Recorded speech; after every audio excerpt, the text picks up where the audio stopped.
최 변호사님, 정말 그 처음 특검 시작할 때 개인적으로 이 정도 성과를 내리라고 예상을 했었나요? 왜냐하면 박영수 특검도 사실은 국민의당에서 추천하고 더불어민주당에서 추천한 2명이 올라갔는데 박영수 특검으로 됐단 말이에요. 그러면서 조금 우리가 이제 부정적 평가도 시작할 때는 했는데 어마어마한 성과를 낸 거 아니에요? 그렇죠. 객관적으로 훌륭한 성과를 냈다고 인정해줘야 될 것 같고요.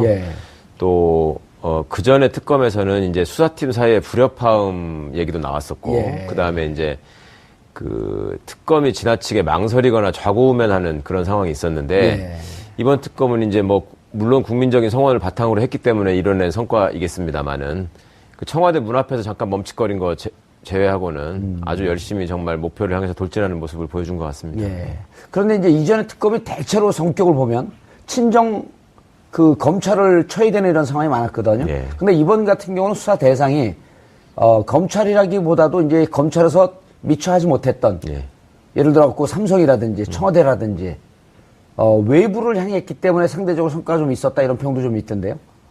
물론 특검이 수사의 선우를 정하는 데 있어서 그런 점을 고려한 건 맞을 겁니다. 그러니까 이제 우병우 수사가 특히 이제 검찰 내부 또 법무부 청와대까지 다 관련되어 있는 사건이기 때문에 그쪽에 처음부터 만약에 손을 댔다면 여러 가지 이제 더 걸림돌이 많이 생겼을 것이고요. 또 검찰로부터 특별수사본부로부터 넘겨받은 자료 중에 일정 부분 수사 성과가 있었던 것들 중심으로 처음에 치고 들어가는 모습을 보여서 또 성과를 낼 수 있었던 측면도 있고, 그래도 무엇보다 중요한 거는 일단은 과거에 이제 무슨 재벌이나 어떤 권력자를 상대로 수사한다고 할 때 늘 있어왔던 게 이제 외압이지 않습니까? 그렇죠. 바깥에서 간섭하고. 이른바 로비. 그다음에 이제 가이드라인을 제시하고 이런 게 이제 박근혜 씨의 권한 정지로 인해서 딱 멈춰버리니까. 그러니까 이제 이런 정도의 성과를 낼 수 있었다. 교수님, 이제 특검이 이번에 또 하나의 특징이 특검과 헌재 탄핵 심리가 양측으로 갔단 말이에요. 그랬죠. 방금 이제 우리 최 변호사님도 말씀하셨지만 그랬기 때문에 어쨌든 외압이 들어갈 수 있는. 그리고 이제 거기다 또 하나 축은 광장에서 촛불을 들고 있는 시민들이 100만이 넘어가고 역대 뭐 2천만 가까이 되는. 그렇죠. 이런 힘이 있었기 때문에 가능하긴 했지만 이제 본격적인 그 주제 들어가기 전에 박영수 특검의 위상이 고속 상승을 했어요. 이거 변호사 계속 할 수 있겠냐? 일단 이제 박영수 특검 같은 경우는 좀 이제 특이한 이력을 가지고 계세요. 사실은 이제 대부분이 이분이 이제 대검 중수부장을 지내신 분으로 알고 있는데, 그리고 이제 DJ 정부에서 사정비서관도 하셨죠. 근데 그런 분들, 그러니까 검사 출신인데, 대검의 중수부장 출신인데, 사실은 서울대학교 졸업하셨지만 법학과가 아니에요. 종교학과 출신이에요. 그래요? 참 특이한 이력이죠. 그러니까 종교학과를 가셔가지고 아마 이제 사실을 공부하신 것 같아요. 그러다 보니까 이분이 가지고 있는 이제 캐릭터가 일반적인 이제 소위 법대 출신 이 법조인하고 조금 마인드가 좀 원칙적이지 않을까. 그런 부분이 상당히 이제 강점으로 이제 작용했다고 저는 이제 개인적으로 보여져요. 거기다가 이제 그러면서 특검보를 소환을 할 때 균형을 맞췄단 말이에요. 가장 이제 대표적인 게 이제 윤석열 쪽에. 윤석열은 그 수사팀장이었죠. 그렇죠. 특검보는 아니었고. 그러니까 이제 윤석열 씨를 스카웃을 해오면서 상당히 의미가 있었던 게, 아시다시피 이제 윤석열 그 팀장 같은 경우에는 지난번 국정원 댓글 사건에 거기에 강력하게 이제 그 수사를 하다 결국 이제 그 윗선에서 더 이상 수사를 하지 말라는 그 권고가 외압이죠. 외압이 있음에도 불구하고 국정원을 처음으로, 처음인지 아닌지 잘 모르겠습니다만 강력하게 본인이 이제 압수수색을 들어갔고, 또 국정원 직원을 또 체포도 했고, 이런 강골들을 뽑았다. 그 다음에 또 환상의 콤비라고 할 수 있는 게 이제 이규철 특검보. 판사 출신인데 상당히 냉정하게 브리핑을 하는 것이 이제 조금 일간에서는 피의 사실을 공표하는 것이 좀 문제가 있지 않느냐, 공표하는 게 그런 지적도 없지 않지만 그럼에도 불구하고 매일매일 브리핑을 통해 가지고 국민들의 알 권리를 충분히 충족시켜줬다. 그래서 이 박영수 특검의 가장 핵심은 팀이 아주 화합이 잘 되고 무엇인가 좀 국민들이 볼 때 완벽한 팀워크이다, 뭐가 이루어지겠다는 그런 기대감을 줬기 때문에 국민들의 성원도 좀 더 가열차게 있었던 게 아닌가 이렇게 생각합니다. 가열차게 이런 거 쏘니까 대학 때 운동권이었었던 것 같아요. 새마을운동 많이 했습니다. 새마을운동이요. 자, 윤석열, 우리 이경수 교수님께서 윤석열 검사 얘기했는데, 최 변호사님. 윤 검사님이 이른바 이제 국정원 댓글 사건 수사하다가 예. 이른바 이제 물먹은 검사 중에 대표적인 검사 아닙니까? 그렇죠. 고검을 계속 돌리면서 좌천을 시킨 거죠. 예. 그거 사람들이 잘 이해 못 하거든요. 그리고 이 중에 보니까 수사검사 중에 파견검사 중에 이복현 검사도 있어. 춘천지검으로 밀려난. 맞습니다. 예. 그때 그분도 같이 국정원 댓글 개입 사건하고 그 이후에 물먹은. 예. 윤석열 검사 같은 경우는 완전히 제기했다고 볼 수 있나요? 글쎄 뭐 제기라는 의미를 어떻게 받아들여야 될지 모르겠습니다만은 예. 그 검찰 내에서는 이제 윤석열 검사가 나이에 비해서 기수가 늦었지만 그 어떤 수사력이나 소신 같은 걸 인정받아서 중수부, 특수부를 거치면서 그 특별 수사에 관한 요직들을 다 거친 사람입니다. 예. 그렇다면 보통 나이 들어서 이렇게 패스한 사람들 잘 못 가는 자리 아닌가요, 그게?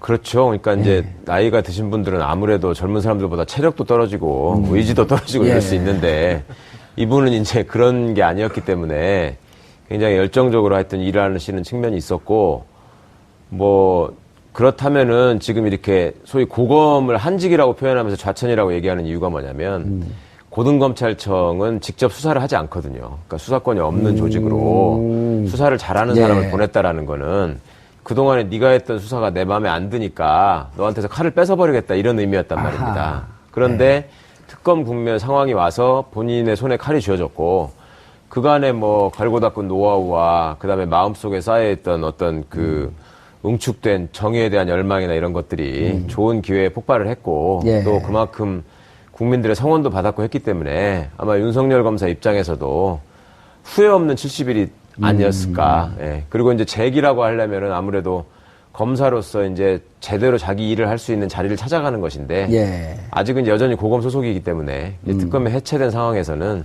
향후에 이제 또 검찰 인사가 뭐 정권이 바뀌고 나야지 지금 있을 걸로 예상이 되긴 하는데요. 그때 이제 어떻게 되느냐를 또 봐야 될 것 같습니다. 우병우 그 전 민정수석이 서울대 84학번인가요? 그렇습니다. 84학번. 예. 그리고 연수원 19기. 예. 근데 이제 윤석열 검사 봤을 때 서울대 7, 8학번이고 연수원 23기란 말이에요. 예. 오, 다 외우셨네요, 그걸? 예. 근데, 제가 왜 그러냐면, 근데 우병우 수석을 대하면서 꼭 이렇게 불렀답니다. 수석님. 조사하면서도요. 선배님. 근데 그게 사실 자기보다 6년 후배인데, 나이로는 더 아래거든요. 아무리 검찰 조직이 이게 상명하복이 분명하다고 할지라도, 대학 한참 후배인데, 선배님 이렇게 부르기가 쉽지 않았을 텐데. 그런데 검찰은 그렇게 하는 게 기본적인 문화긴 합니다. 그러니까 이제 군대 이상으로 어떤 그 서열의식이 강한 조직이기 때문에 그 나이가 많고 학교 선배라도 기수가 연수원 기수가 낮으면 그렇게 하는데 이제 사적으로 친분이 있는 사이 같으면 그렇게 안 하죠. 그런데 뭐 윤석열 검사하고 우병우 검사가 친분이 있어야 될 이유가 없기 때문에 공식적으로 그렇게 대한 것 같습니다. 아까 이제 잠깐 말씀하셨는데 특검이 이번에 이제 그 특검법을 통과시키면서 교수님, 날마다 국민의 알 권리에 근거해서 브리핑을 하게 되어 있었단 말이에요. 그러니까 피의 사실은 얘기하지 않았지만 어떻게 수사가 진행되는 상황에 대해서는 다 얘기를 하는데 이른바 이제 특검의 입이죠. 이규철. 별명이 뭔지 아세요? 글쎄 뭐였죠? 저도 들었는데. 저도 오늘 봤어요. 코트왕. 코트왕. 패션. 그래서 전 코트왕에서 전 농구를 잘하는 줄 알았어요. 그러네. 듣고 보니까. 근데 참 특이하죠. 근데 그 이규철 특검부 같은 경우는 사실은 아까도 말씀드렸습니다만 이제 판사 출신이거든요. 그러니까 나름대로 이제 굉장히 어떤 경우는 이제 검사 출신들로만 구성되어 있으면 약간의 그 균형감이 떨어질 가능성이 있다 그래요. 뭐 저는 이제 법조인이 아니라서 잘 모르겠습니다만 이제 평가가 이제 그렇습니다. 그래서 아마 이규철 특검부 같은 경우에 판사 출신이면서 상당히 진중한 그러면서도 이 분석력이 굉장히 뛰어난 분으로 이렇게 평가를 받아서 아마 박영수 특검이 이제 그 합류를 시킨 것 같아요. 아마 굉장히 성공했습니다. 어쨌든 간에. 그런데 또 재미있는 거는 이제 뭐 여성 팬들이 뭐 할 정도로 그렇게 이제 어떤 뭐 팬덤이 코트. 형성됐다 그러더라고요. 아, 그래요? 부럽다. 근데 어쨌든 간에 뭐 패션, 특히 이 코트 같은 거. 조크를 벼랑 안에 날리니까 헐. 상당히 어쨌든 뭐 좀 작은 거지만 국민에게 다가가는 모습들이 굉장히 친근하고 다정하게 다가갔다는 게 굉장히 좋았다고 보여집니다. 알겠습니다. 고 기자님, 70일간의 수사 성과를 좀 정리를 해봐야 될 것 같은데요.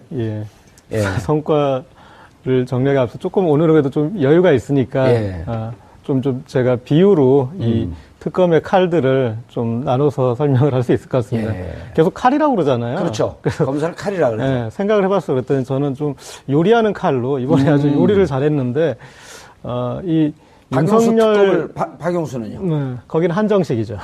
아, 한정식을 다루는 칼. 예. 예. 그리고 이 윤석열 이 수사팀장은 중식도 같아요.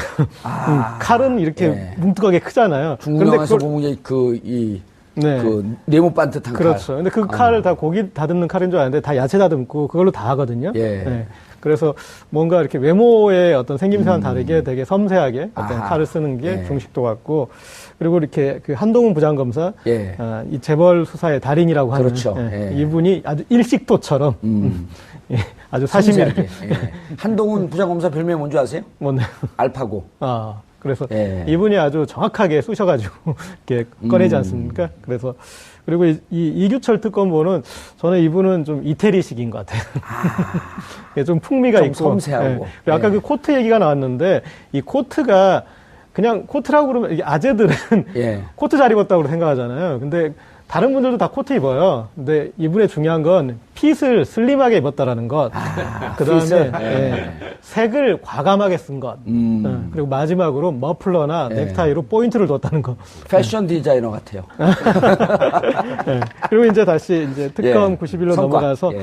성과는 이제 아니, 근데 지금 말씀하신 게 저는 예. 무척 의미 있다고 보는데 보통 특검 하게 되면은 우리 국민들로부터 거리가 있잖아요. 그렇죠. 그리고 이제까지 예. 특검이 11차 특검이 가졌던 불씨를 12차에 한 방에 날려주고 어찌 보면 국민들에게 좀 친근하게 다가가는 아주 좋은 이미지를 넣어준 것도 큰 성과 중에 그렇습니다. 하나거든요. 그동안에 이제 사실 특검이 계속 면죄부만 주니까 이제 특검 무용론이 나오고 사실 이번까지 예. 특검이 별 볼 일 없었다면 아마 이제 더 이상의 특검은 하지 말자고 했을 것 같은데 하여튼 많은 성과를 내는데